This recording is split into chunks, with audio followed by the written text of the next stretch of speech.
They say a mother's love is unconditional, but they never talk about what happens when that love is betrayed. The night my son pushed me off that cliff, the wind carried away more than my screams. It carried the last breath of the woman who once believed her child could do no wrong. I was paralyzed from the waist down, sitting helplessly in my wheelchair, my only comfort being Rex, my German shepherd, my shadow, my protector. He had sensed something that day. His growls were low, uneasy, and his eyes never left my son, Daniel. But love makes you blind, especially a mother's love. I remember the metallic taste of fear as Daniel wheeled me closer to the cliff's edge under the excuse of showing me the view. The sunset burned red across the sky, bleeding into the sea below. I thought it was beautiful until I realized it was the last thing I was meant to see. Then he whispered, "I'm sorry, Mom," and with one brutal shove, I was gone. The world tilted. The ice screamed past my ears. My body, already broken, became weightless in betrayal. I hit the rocks, pain exploding through every nerve that could still feel. Everything went dark, except for the sound that followed. A roar, a bark, a promise. Rex hadn't jumped. He leapt. When I woke, the sea was whispering against the rocks, waves licking my blood. Every breath stabbed like a blade, but I was alive. Barely. I couldn't move my legs, no surprise there, but I could still feel the sting of the salt water in my wounds. My wheelchair was gone, shattered some way above. My body felt like glass, cracked, but not yet broken beyond repair. And then I heard it. A frantic whine. A bark. Rex. I turned my head slowly, and through the blur of pain, I saw him above me. He was pacing on the cliff's edge, barking furiously, his chest heaving. My brave boy had stayed behind, and he knew something was wrong. I tried to speak, but my voice was a rasp. "Rex, go." But he didn't go. Instead, he disappeared from view, and then moments later, I heard scratching, sliding, gravel shifting. He was coming down the cliff. God, he was actually coming for me. Tears mixed with salt water as his paws found purchase on the jagged rocks. He slid, stumbled, backed, but he wouldn't stop. When he finally reached me, he pressed his head against my chest, whining like he could will life back into me. That was when I realized I wasn't dead. Not yet. And Rex wasn't just a dog anymore. He was my reason, my witness, my hope. The night grew cold. My son was long gone. He thought the waves would finish what he started. But Rex refused to let go. He stood guard all night, howling until his voice cracked, licking my wounds, staying close enough to keep my heart beating with warmth. Hours passed. Then the first light of dawn crept across the sky. A fisherman in the distance heard the barks echoing off the cliffs. That bark saved me.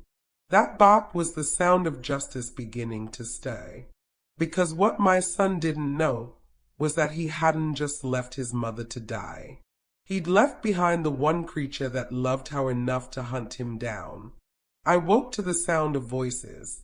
Soft, confused, human voices. The smell of salt and blood still lingered in the air, and for a terrifying second, I thought I was hallucinating. But then I heard Rex barking, not frantic this time, but urgent, commanding.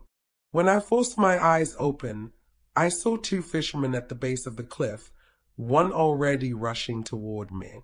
Rex stood over me like a soldier guarding a fallen comrade, growling when anyone got too close until I whispered, "It's okay, boy, they're here to help." I remember the man's face, a weathered stranger whose hands shook as he reached for me. "My God, you're alive." Barely, I thought. The rescue took hours. The paramedics said it was a miracle that I had landed in a pocket of rocks cushioned by seaweed and driftwood. My spinal cord was damaged, but not beyond what it already was. My legs were gone to me, but my heart, my will, wasn't. As they lifted me onto the stretcher, Rex refused to leave my side. When they tried to take him away, he barked so fiercely the rescuers gave up and let him follow the ambulance. He'd earned that right. Daniel came to the hospital the next day. My son, the man who had tried to murder me. He entered my room wearing a mask of worry so perfectly painted, even the nurses pitied him. "Oh, Mom," he gasped, clutching my hand like he was the one in pain. "I came as soon as I heard. What happened?" Rex's reaction was immediate. He stood, fur bristling, teeth bared in a low, dangerous snarl. I'd never seen him so still, so focused. His eyes didn't blink. Daniel froze. What's wrong with your dog?" I didn't answer. I just watched him, watched his hands, his shifting eyes, the nervous tremor in his voice. He couldn't even look at the scratches on my arms, the bruises that spelled out the truth. But I wasn't ready to speak. Not yet. The police were already involved. The fishermen had reported the scene. The cliff wasn't an accident site. It was crime marked by wheel chain tracks, footprints, and drag marks that told their own story. The detectives asked gentle questions, waiting for me to recall details. I said little at first, only that I'd been there with my son. That was enough, because Rex had followed Daniel before, when he went back to collect the broken wheelchair from the cliff. My loyal boy had trailed him, silent, determined, until the neighbor's security camera caught it all, Daniel throwing the remains into the trunk of his car. That video became everything. When the police arrested Daniel, he didn't look at me. He looked at Rex. And for a moment, I saw fear. Real, trembling fear. The trial dragged on for months. Daniel's lawyers claimed it was an accident, that he was trying to move the chair for a better view when I slipped. But the evidence said otherwise. The tire marks, the angle of the push, the scratches on my hands, and most of all, Rex's testimony, though not in words.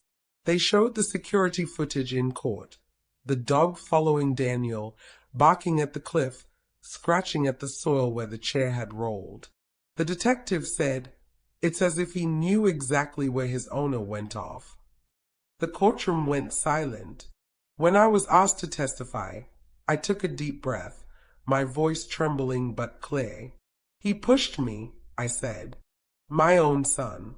And if it weren't for that dog, I'd be buried at the bottom of that cliff right now."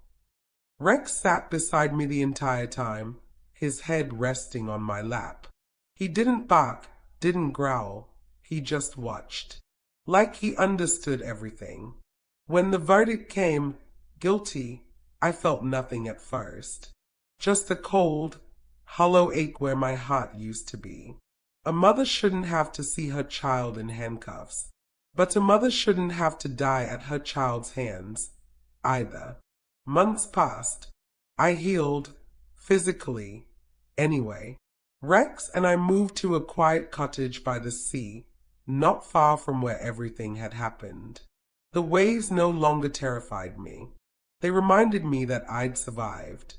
Sometimes I roll my chair to the edge of the cliff, not too close, and let Rex sit beside me.